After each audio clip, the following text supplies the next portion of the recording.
afterwards on the GEO's approach. So when we do modeling and prediction, basically we have the first loop, which is monitoring, measurements, and then data interpretation, and then models, and then there's a feedback on this, of course, and this is the ecosystem part of the story, at least from the theoretical point of view. But then we are asked to also do projections, and so we use climate and environmental change scenarios, and then we drive the ecosystem models, and then we analyze ecosystem response to change. And possibly, in some cases, we also want to see the feedback of the ecosystem on the climate scenarios.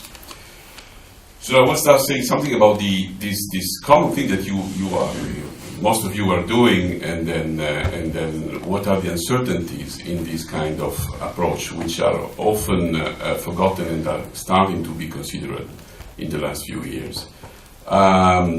So why is it difficult to predict ecosystem response? Exactly as it is difficult to predict land surface response in general, floods or soil humidity or landslides or these kind of things. Well, there are many reasons. The first reason is that the dynamics which is captured by the ecosystem models, very often we build ecosystem models based on today measurements, and then the models may have difficulties in coping with different conditions. So if we miss processes, if we don't have processes in the model, of course we cannot get good predictions. For example, this is an example drawn from the work that we did 10 years ago, in fact, which is no vegetation. It's ibex, alpine ibex, but it's not far from here. So there is a very long time series of ibex counts, very precise, in the last 50 years. This is one of the longest time series in the world of big mammals.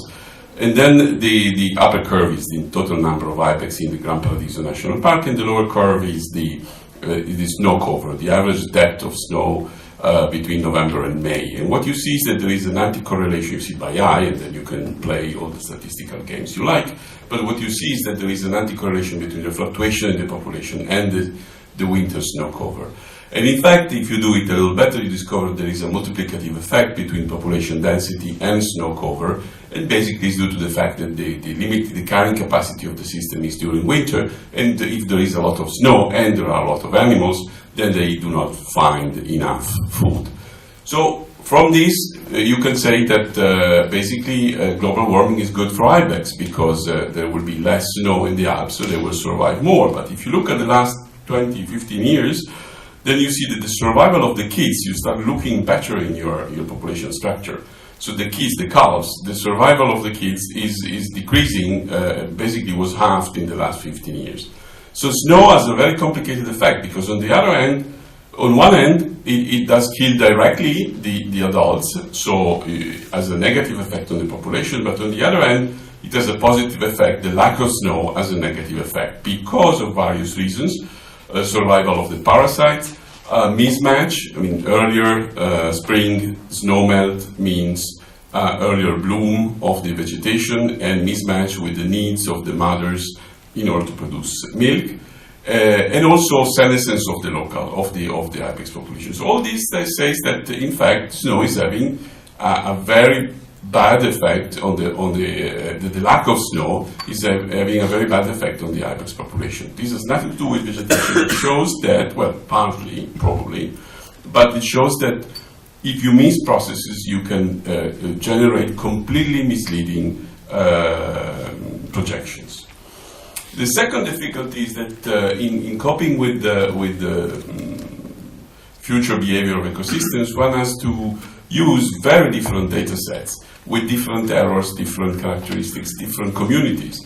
You start from in situ data, you have biodiversity estimates, population dynamics, and these are already two communities which do not talk very much to each other. Species distribution, still another community. All these are ecological field data. Then you have the meteoclimatic data small scale, I mean the stations like on the left, which have they are punctual, they are point-wise measurements. Then you have the satellite, the Earth observation data, and then which have other characteristics and errors. And then you use climate model scenarios at large scale, where you have very huge data sets, poor spatial resolution, large number of different runs. So you have to, in a way, move in a landscape which is quite complex. For example, there's a lot of work on the so-called essential variables, essential climatic variables, and also essential biodiversity variables. And then one of the problems right now, which is open, is that you can you define the essential biodiversity variables starting from Earth observation data? That is not obvious. Essential biodiversity variables are not variables, but are rather indices in a way. So you need to extract these indices from the Earth observation data. As far as I know, this is not my field, but as far as I know, there is very little right now that allows to extract these essential variables, biodiversity variables from satellite data. And the third difficulty is that there is a strong scale gap between the climate projections and the ecosystem response.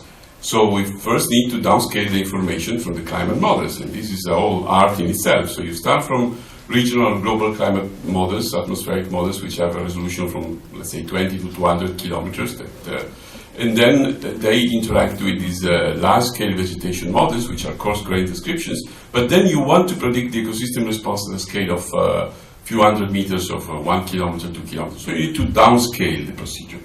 When you downscale the climatic information, typical chain is that you start from a GCM, then you go to a regional climate model, resolution, let's say 20 kilometers or 10.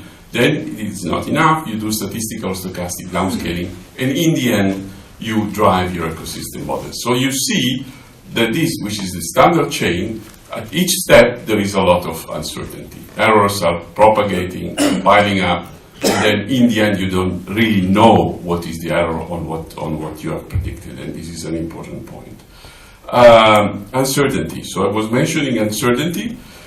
Now we have uncertainties of different kinds in all these data sets, and they are different, they are estimated in different ways. But just to give you an example, for example, when you validate an ecosystem model, typically you use as a driver climatic conditions extracted from data sets, reanalysis or ground measurements or something. And typically you want precipitation and you want temperature, but precipitation is one of the main variables. So we did an exercise. We wanted to validate certain models, and so we looked at 6 different data sets, the ground truth, in a especially difficult area, which is the Himalaya area. The box has Nepal at the center, so all this the Himalaya Karakoram chain. And so you see Aphrodite, which is a Japanese graded data set, CRU, the Climate Research Unit. You see GPCC, which is also a graded data set from ground measurements, TRIM, satellite, GPCP, which is a blend of TRIM and GPCC, and the ERA interim analysis. Now, this is precipitation, this is a climatology, this is total precipitation over 30 years. During summer, okay, because that is the period which we are most interested in, and for the Himalaya, is the big precipitation is in summer. So you see, well, look at central Nepal, which is the ground truth, which is the data set that you use to drive your ecosystem model in order to validate it. You should use all of them, you should use a blend of them. I mean, there is no clear answer, no obvious answer on this. But certainly you cannot just pick one, maybe the one that gives the best results, right? I mean, all of them are equally valuable in a way. And then when you go to projections, it's even worse. This is the very pale gray. These are the CIMIC-5 models for precipitation in the same area, Himalaya in summer. Look at the upper left corner. So what you see is that the present is still the dashed line. The black line is the ensemble average. The blue and purple line are curves are the 2 of those data sets. You see that also the trend is different. And then the red and blue are the average of the models for the 2 RCP 4.5 and 8.5 scenarios. And the gray line, the gray band, is all the CIMIC-5 models with moderately high resolution. So, which one do you take? Do you take all of them?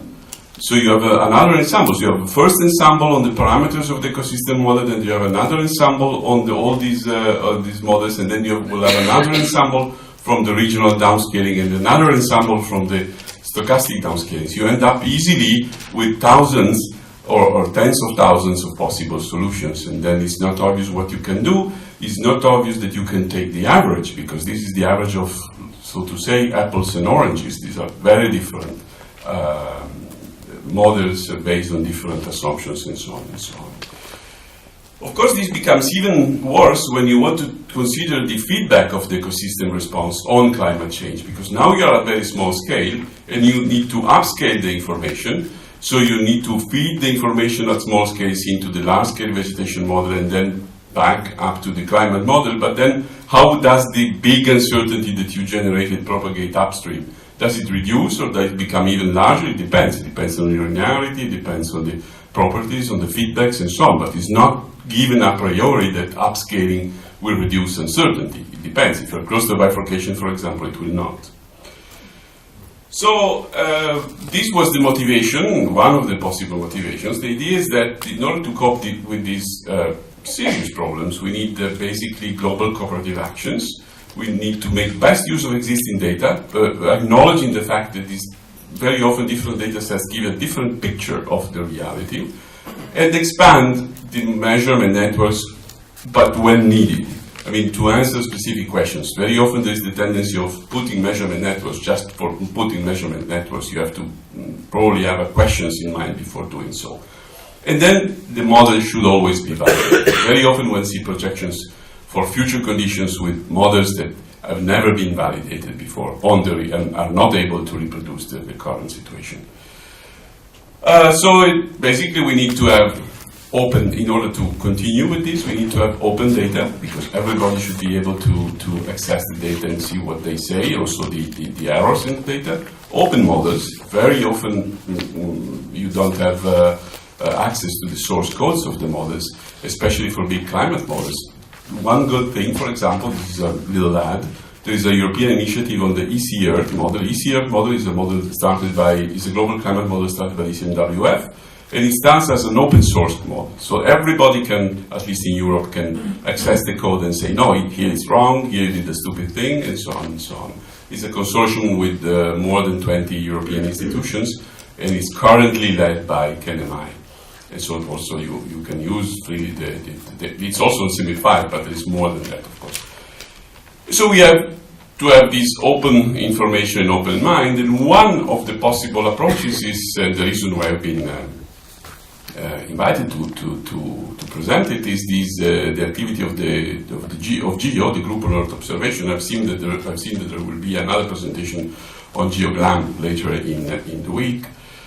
So GEO is a voluntary organization. The participants are more than 90 governments and more than 60 international organizations. This website is that one. And the goal of GEO is to make data and models and information available not only to the scientific community, but also to stakeholders, to users, to citizens, and also with a special attention for those countries where access to internet can be very difficult. So there are various actions in order to make that data access possible also with limited band. GEO is based on the core of GEO is the GEO data core, which is the repository. So the scope of GEO is to create the global GEOS, which is not written here. So the GEOS is the Global Earth Observation System of Systems, which has the data from Earth observation, from ground measurements, from model results, and so on and so on, available through this big portal, which is based on a brokering approach. That is, people are not asked to put the data with a given format, because that doesn't work. But there is a brokering approach that allows to extract the data with their own format and transfer them to the portal and provide them to the user with the correct format. So that was a change in philosophy that happened a few years ago. So the main points of GEOS and of the GEO data core are full and open exchange of data. Data and metadata should be made available with minimum delay, and data and metadata should be provided free of charge or at no more than the cost of reproduction. Now this, of course, is the goal. The goal was supposed to be achieved in 2015. GEO started in 2005. It it did not, and so now GEO will continue to 2025, and the idea is to have this working. This is important because, for example, for EU-funded projects, there is at least for those on ecosystems and biodiversity, there is the estimated a large fraction, almost more than 80% of the data obtained and gathered with EU funding are in the drawers of the researchers. And this is an enormous loss of money. And by data, I mean measurement data, but I also mean interpretation, results, information, and so on. EU is supporting GEO through various EU-funded projects. For example, GEO is devoted to weather, ocean, and water, particularly to implement the GEO data core for those areas. EuroGeos is to achieve the GEO's targets in Europe, and other, EGIDA, EUBON, and Geocarbon, and many, many others. Between the various so-called societal benefit areas, there is the ecosystem area, and I started taking care of the ecosystem area about one year ago, basically, and it is divided in three components. The first component is the sort of usual jargon of big assemblages of people. So the SBA is like the task, and then the components like the subtask. There are these three components. One is the global standardized ecosystem classification map and inventory, so mainly EO data. The second component is operational monitoring of key ecosystems and related services. So ecosystem services is a crucial point of all these activities. And this is mainly in situ and ground data. And then the newborn GeoNome, which is the global network for observations and information in mountain environments. So the activities of the C1 component have been mainly carried out by the group of Roger Sayer and others at USGS, completing the map of terrestrial ecosystems in the conterminous United States, or in South America, or in Africa. I have to say that in this component, the European, the Chinese contribution is growing large, but the European contribution is still weak.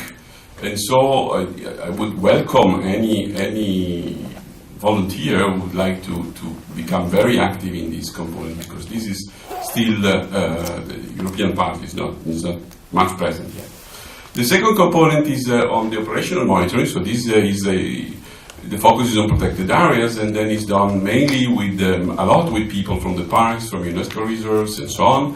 And there are various types of ecosystems which are targeted. One is the transitional and shallow water coastal ecosystems. Then Arctic, and there is a strong interaction with Interact, which is the European network for the Arctic. Well, it's not only European; it's the network for the Arctic stations. Arid and semi-arid regions with components with participants from North Africa, from Israel, from the Middle East, and from the Mediterranean. Forests, tropical ecosystem, ocean ecosystems. Now, some of these activities are stronger than others. As I say, it's volunteer. It's a volunteer activity. So sometimes somebody comes and says, "Oh, you should do this and that," and the answer is, "Okay, you should do this and that," in the sense that this is totally open, but thank for suggestions, but it's also workforce that is needed. Finally, which is something that just started less than 1 month ago, it was approved at the last GEO Assembly in Geneva in January, and this is going beyond ecosystems, is the Global Network for Observation and Information in Mountain Environments. And mountain environments are very important because they cover about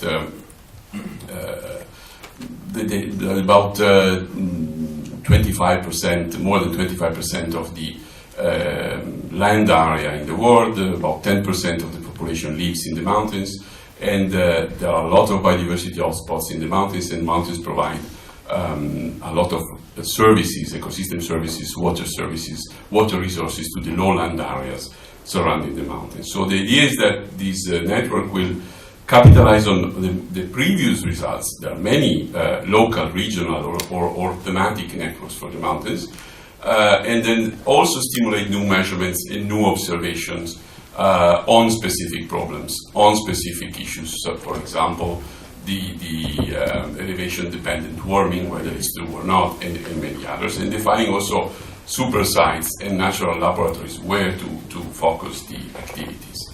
And then GEO is not pure research, it's based on research, but it wants to provide societal benefits, so there will be a comprehensive partnership with stakeholders to address what are the important issues. The issue should be defined by the stakeholders themselves, by the citizens, not only by the scientific desires.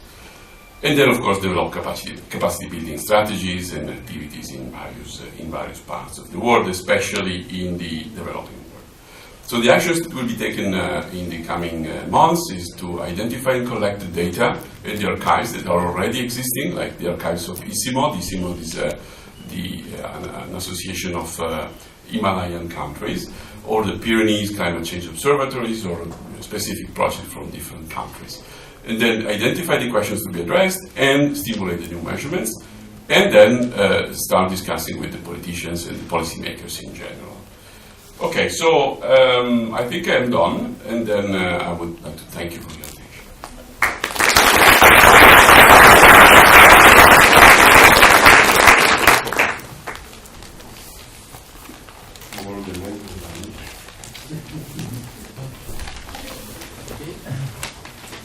Thank you very much. Maybe there are some questions in the room.